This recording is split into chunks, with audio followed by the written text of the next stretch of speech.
बिस्मिल्लाहिर्रहमानिर्रहीम। अस्सलाम वालेकुम नादरीन, आप यूट्यूब चैनल देख रहे हैं। मैं इमरान खान हूँ। नादरीन, आपको याद होगा इमरान खान ने एक स्टेटमेंट दिया था और उन्होंने कहा था कि अगर मैं अकेला भी रह गया तो मैं लड़ूंगा, मैं आखिरी सांस तक लड़ूंगा। इस लड़ाई में अगर मैं अकेला बच गया तो फिर भी मैं मुकाबला करूंगा, मैं पीछे नहीं हटूंगा। ये इमरान खान ने क्यों कहा था? आप गौर कीजिए, पाकिस्तान में बहुत सारे सियासतदान गुजरे हैं। ये बात कभी आपने बेनज़ीर भुट्टो के मुंह से नहीं सुनी, जरदारी के मुंह से नहीं सुनी, नवाज शरीफ के मुंह से नहीं सुनी, क्योंकि उन सब की लड़ाई सियासी थी। वो सारे ये जानते थे कि पब्लिक उनके साथ होगी तो वो लड़ाई लड़ेंगे। इमरान खान की जो लड़ाई है वो एक बड़े मकसद के लिए है। और इमरान खान ने ये पहले कहा था कि मैं अकेला भी रह गया तो मैं लड़ूंगा, और वो साबित कर रहा है।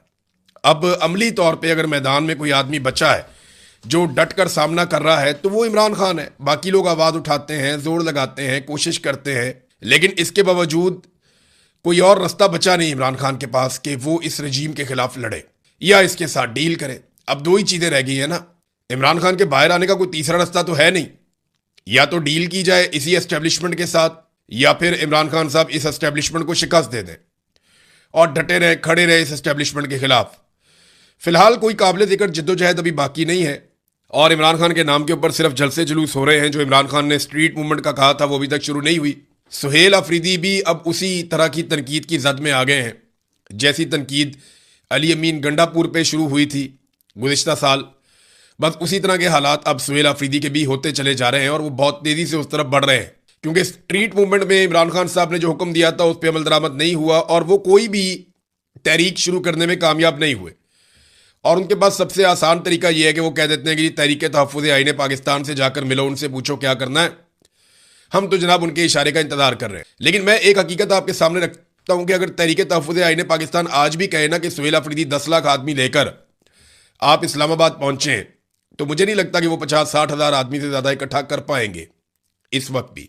उसकी वजह यह है कि वो मोमेंटम जो गलियों में बनना था, चौक चौराहों में बनना था, वो मोमेंटम खैबर पख्तूनख्वा की लेवल तक भी पाकिस्तान तहरीक इंसाफ नहीं बना पाई। हाँ, जलसे हैं, तहरीक इंसाफ सबसे बड़े जलसे कर सकती है, माजी में भी करती रही है, इमरान खान के नाम पे लोग निकलते हैं, लेकिन जिस स्ट्रीट मूवमेंट का इमरान खान ने कहा था वो नहीं है ना। देखिए, इसीलिए अब मुराद सईद जैसा आदमी जिसने काफी अपने आप को होल्ड करके रखा, वो बोलने पर मजबूर हो गया।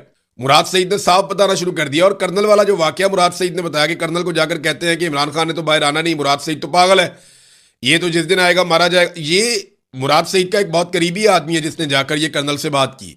तो ये जो सुहेल अफरीदी की खैबर पख्तूनख्वा हुकूमत है वो अब वैसी नहीं है जिस मिशन के साथ उसको बनाया गया था, या कम से कम इस वक्त वो नहीं कर रही जो उनसे तवक्को की जा रही थी पाकिस्तान तहरीक इंसाफ की जानिब से या इमरान खान की जानिब से।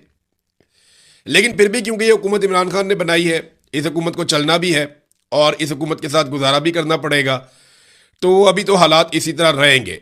इमरान खान साहब को अगर कोई अदालतों से रिलीफ की तवक्को थी तो याद रखिएगा कि वो 26वीं और 27वीं आईनी तरमीम के बाद ख़त्म हो गई। मैंने कई मरतबा आपको ये कहा था 26वीं और 27वीं आईनी तरमीम से पहले कि जिस दिन अदालतों में ये केस जाएगा उस दिन ये रद्दी की टोकरी में जाएगा। चाहे वो अलकादर वाला हो, चाहे वो तोशा खाना वाला हो, चाहे वो इद्दत वाला हो। इद्दत वाला तो गया ना, रद्दी की टोकरी में गया।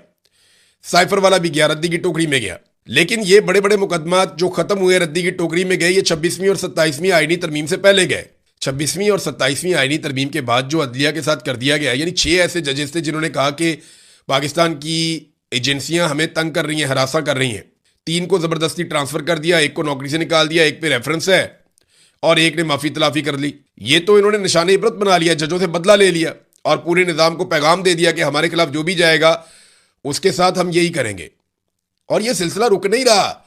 इमरान खान इस अदलिया के जरिए कभी बाहर नहीं आ सकता जब तक कि एस्टेब्लिशमेंट को दीवार के साथ नहीं लगाया जाएगा। अगर एस्टेब्लिशमेंट पीछे हटेगी तो इमरान खान की रिहाई होगी। दो ही सूरतें, या तो एस्टेब्लिशमेंट को दीवार के साथ लगाना पड़ेगा, उन्हें मजबूर करना पड़ेगा कि वो पीछे हट जाएं, उन पर दबाव डालना पड़ेगा, और दूसरा रास्ता यह है कि एस्टेब्लिशमेंट के मुतालबात मानकर इक़्तिदार ले लिया जाए और इज्जत हमेशा के लिए गंवा ली जाए। दूसरा आसान रास्ता यह है। नाज़रीन, इमरान खान साहब ने जब रजीम चेंज ऑपरेशन हुआ था तो तब एक और बात भी कही थी और आज वो बात सच साबित हो रही है। इमरान खान ने जब शहबाज शरीफ को वज़ीर आज़म मुसल्लत किया गया ना, तो इमरान खान ने तारीखी बात कही थी। उन्होंने कहा था कि अब इस मुसल्लत शुदा निज़ाम को हज़म करने के लिए हर इदारे को तबाह किया जाएगा क्योंकि अवाम इसे कबूल नहीं करेगी और फिर इदारों को तबाह करके ये हर चीज़ को अपनी मर्जी के मुताबिक बनाएंगे। अब नतीजा आपके सामने है। पाकिस्तान का जो सबसे बड़ा इदारा माना जाता था, पाकिस्तान की मिलिट्री, उसको भी तबाह बर्बाद कर दिया गया। जिस तरीके से आर्मी चीफ की एक्सटेंशन का तरीकाकार बदल दिया गया, जिस तरीके से उन्हें ताहयात इस्तिस्ना दे दिया गया, जिस तरीके से उसको सियासत के अंदर इन्वॉल्व कर दिया गया, और अब तो बड़े फख्र से सीना ठोक कर कहा जाता है कि हाइब्रिड निज़ाम चल रहा है, जर्नैल और सियासतदान मिलकर मुल्क को चला रहे हैं। इमरान खान ने जो कहा था वो हमने होता हुआ देखा, अदलिया के साथ, पुलिस के साथ, ब्यूरोक्रेसी के साथ। तो तमाम जगह पे हमने वो तबाही अपनी आंखों से देखी। पीआईए जैसा इदारा जो है इन्होंने ओने पोने बेच दिया। तो क्योंकि ये तब्दीली बड़ी खौफनाक थी, इस रिजीम को मुसल्लत किया गया था, और क्योंकि ये हजम नहीं हो रहा था किसी को, तो उसे हजम करने के लिए इमरान खान ने जो जो कहा वो हमने अब होता हुआ देखा। देखिए, ये अवाम से बदला भी लेते हैं, अवाम का मजाक उड़ाते हैं, फिर इंजॉय भी करते हैं। मिसाल के तौर पर यह खबर आप देखिए कि बिजली की कीमत में इस हुकूमत ने कमी की है और एक अजीबो गरीब किस्म का रिलीफ अवाम को दिया, 1 पैसा फी यूनिट। यानी अगर आप बहुत अमीर आदमी हैं और बहुत तगड़े आदमी हैं, आप 1000 यूनिट जला सकते हैं तो आपको 10 रुपये बच जाएंगे। मैं वैसे ही आपको मिसाल दे रहा हूं, कैलकुलेशन में आपको 1 पैसे की वैल्यू बता रहा हूं। अगर आप 200 यूनिट बिजली इस्तेमाल करते हैं, जो नॉर्मली सार्फिन की बहुत बड़ी तादाद करती है, तो आपके बिजली के बिल के अंदर जो बचत होगी वो 2 रुपए की होगी। आप यहां से अंदाजा कीजिए कि इन्होंने कई गुना बिजली की कीमतें बढ़ाई, और जब आवाम को रिलीफ देने का वक्त आया तो 1 पैसे का रिलीफ इन्होंने आवाम को दिया। ये आवाम का मजाक उड़ाते हैं, उनसे बदला ले रहे हैं इस बात का कि आवाम ने इन्हें वोट क्यों नहीं दिए, और रोजाना की बुनियाद पर ये आवाम से बदला लेते हैं। मरियम नवाज ने कल एक दावा किया, बहुत अजीबोगरीब किस्म का दावा कर दिया जी मैं तनख्वाह नहीं लेती। तो मरियम नवाज तनख्वाह तो नहीं लेती, लेकिन फॉर्म 47 ले लेती है, जाली हुकूमत ले लेती है, महर शराफत से इलेक्शन हार के सीट ले लेती है, अय्याशी वाला लग्जरी जहाज अरबों रुपए का वो ले लेती है। मरियम नवाज हर दिन करोड़ों रुपए का प्रोटोकॉल ले लेती है, गरीबों और मस्कीनों की बद्दुआएं ले लेती है, सरकारी खर्च पर बैरूनी मुल्क जाते हुए अपनी फैमिली, बेटी, दामाद, बेटी की सहेली और नौकरानियां और मेकअप वालियों को भी साथ ले लेती है, बस तनख्वाह नहीं लेती। अपनी काबीना और ब्यूरोक्रेट्स के लिए नई और लग्जरी गाड़ियां ले लेती है, बस तनख्वाह नहीं लेती। सरकारी फंड से अपनी और अपने वालिद की जाती तशहीर के लिए अरबों रुपए के फंड ले लेती है, मगर तनख्वाह नहीं लेती। ये कौम को बेवकूफ समझते हैं। भाई ये जाली है हुकूमत, मेरिट की तो आप बात ही नहीं कर सकते। मैं मेरिट पे यकीन रखती हूं, अगर मेरिट पे यकीन रखती तो आज महर शराफत एमपीए होता, अगर मेरिट पे यकीन रखती तो आज पाकिस्तान तहरीक इंसाफ का वजीर आला पंजाब होता। मेरिट की धज्जियां तो इस बाप बेटी ने मिलकर खुद उड़ाई हैं, और इनके चचा ने 17 सीटों के ऊपर उन्होंने पाकिस्तान में हुकूमत बनाई, और थोड़ी सी सीटें आप बढ़ा लें तो इसके साथ इन्होंने पंजाब में हुकूमत बनाई। इनको बड़ी खौफनाक शिकस्त हुई थी पंजाब के अंदर, इसके बावजूद जबरदस्ती इन्होंने मेरिट की खिलाफ वर्जी करते हुए हुकूमत बना ली है। नाज़रीन, ट्रंप ने कल प्रोजेक्ट फ्रीडम के खात्मे का ऐलान किया था। ट्रंप ने कहा था कि पाकिस्तान के साथ बातचीत हुई है और पाकिस्तान ने दरख्वास्त की है कई और मुल्कों के साथ मिलकर, और हमारा और ईरान का कोई मुआहदा होने वाला है, लिहाजा मैं प्रोजेक्ट फ्रीडम को इस वक्त रोक रहा हूं। तो शहबाज शरीफ साहब तारीफ का कोई मौका जाने नहीं देते, यानी शहबाज शरीफ साहब कोई मौका ज़ाया नहीं करते कि जहां पे उन्हें तारीफ करने का मौका मिले और वो एक लम्हा भी ताखीर करें।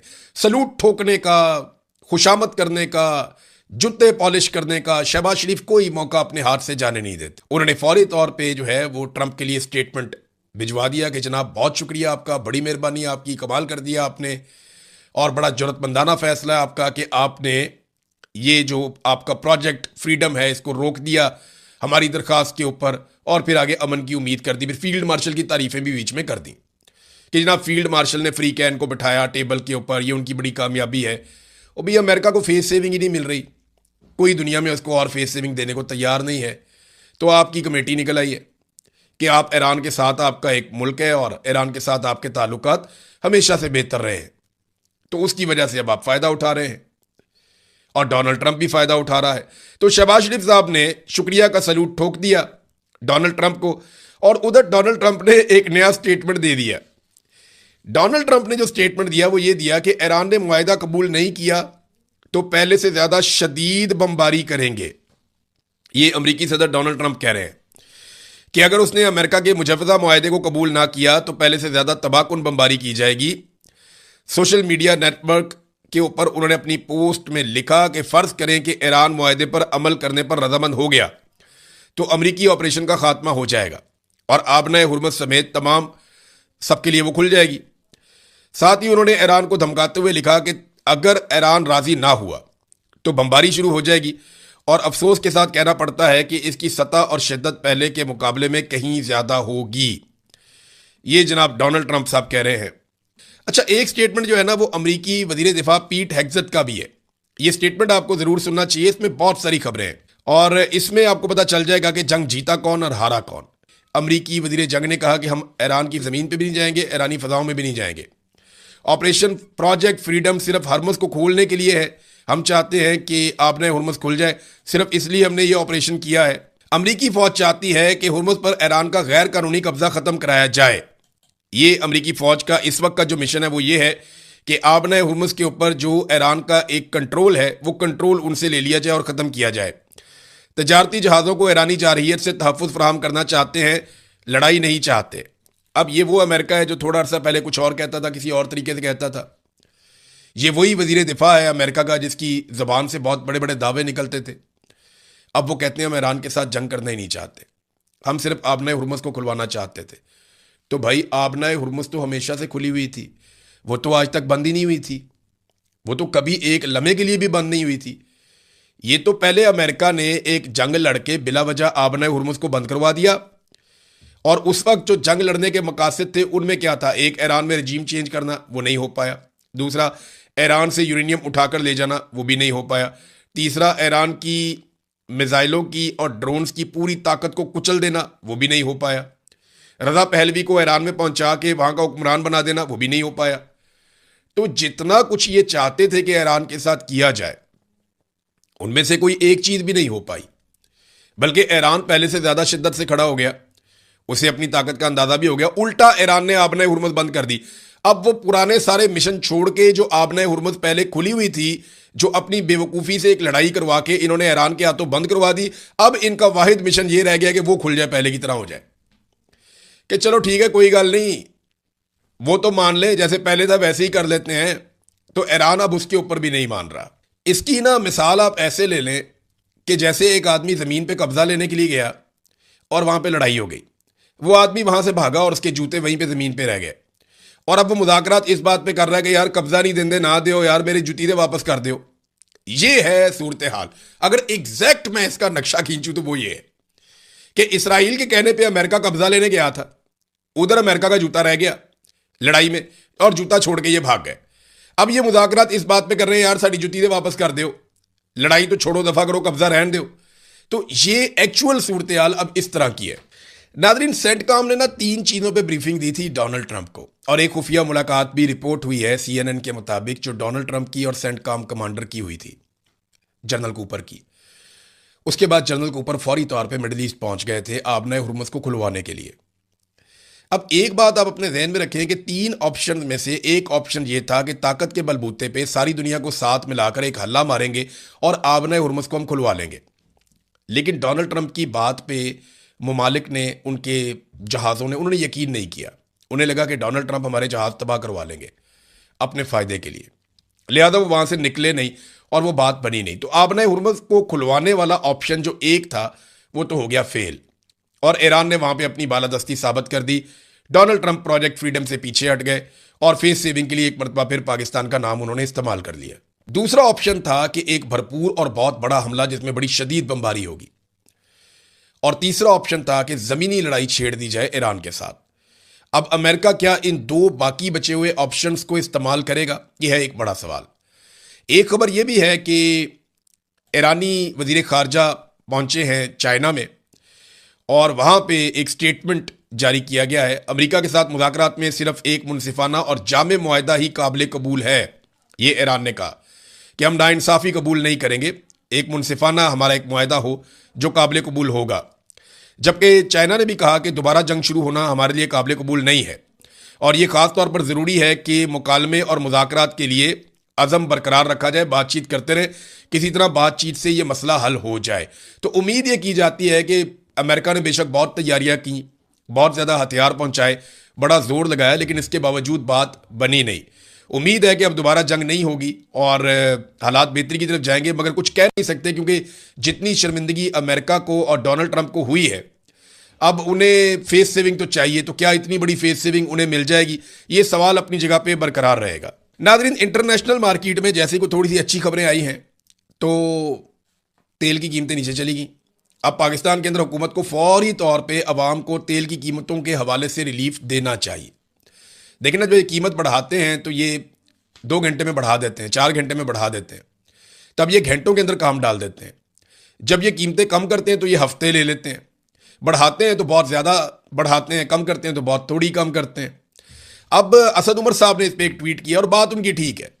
उन्होंने कहा जी अमेरिका की फीकस आमदनी पाकिस्तानियों से 50 गुना ज़्यादा है, यानी एक अमरीकी जितने पैसे कमाता है वो पाकिस्तानी से 50 गुना ज़्यादा पैसे कमाता है। यानी एक पाकिस्तानी अगर 1 रुपया कमाता है तो अमरीकी 50 रुपये कमाता है। उनकी आमदन पाकिस्तानियों से इतनी ज़्यादा है। वहाँ ईरान जंग की वजह से पेट्रोल की कीमत पाकिस्तानी रुपए में 330 रुपये फी लीटर हो गई है। यानी अमेरिका में ये जो जंग लगी है इसकी वजह से पेट्रोल की कीमत 330 रुपये फी लीटर हुई है और पूरे मुल्क में वावेला मचा हुआ है। हालांकि वो पाकिस्तानियों से 50 गुना ज़्यादा कमाते हैं। पाकिस्तानियों से 50 गुना ज़्यादा कमा के वो 330 रुपये का पेट्रोल पे राजी नहीं है, वो गले पड़े हुए हैं हुकूमत के। लेकिन पाकिस्तान में पेट्रोल 400 रुपये फी लीटर है और पाकिस्तानी अल्हम्दुलिल्लाह सब्र और शुक्र से ज़िंदगी गुजार रहे हैं। हमारी कौम ना हुक्मरानी के लिए बेहतरीन है। अगर किसी ने हुक्मरानी करनी है ना तो पाकिस्तानियों पे आके, इसलिए तो अंग्रेज़ आके यहाँ पे हुक्मरानी करके चला गया था। ये लोग सब्र शुक्र कर लेते हैं, ये लोग गुजारा कर लेते हैं, ये लोग अपने हक के लिए खड़े नहीं होते। इनकी सोच में आज़ादी नहीं है और जब तक सोच के अंदर आज़ादी पैदा नहीं होगी, नई नस्ल बहुत मुख्तलिफ है, वो इनको बताएगी आने वाले वक्त में कि एक्चुअली आज़ादी किस तरह ली जाती है। लेकिन अभी इस वक्त तक तो पाकिस्तान के हालात आपके सामने हैं। लोग बर्दाश्त कर जाते हैं, गाली देते हैं, बदतमीजी करते हैं, फिर घर चले जाते हैं, इकट्ठे नहीं हो पाते। और उसकी बड़ी वजह यह है कि पाकिस्तान में कभी भी प्रॉपर अपोजिशन नहीं हो पाई। जब भी कोई अपोजिशन में आता है तो वो एस्टेब्लिशमेंट की तरफ देखता रहता है कि जनाब हम छोटे मोटे एहतजाज करते हैं, आप हमें हुकूमत में ले आए। बस अवामी लेवल के ऊपर कोई सियासी जमात नहीं जाती, ये बदकिस्मती है। 330 रुपये में अमेरिका में रोला पड़ा हुआ है और उनकी आमदन हमसे 50 गुना ज़्यादा है और 400 रुपये में पाकिस्तान में बिल्कुल खामोशी है। अब तक के लिए इतना ही। अपना ख्याल रखिएगा, अपने चैनल का भी। अल्लाह हाफ़िज़।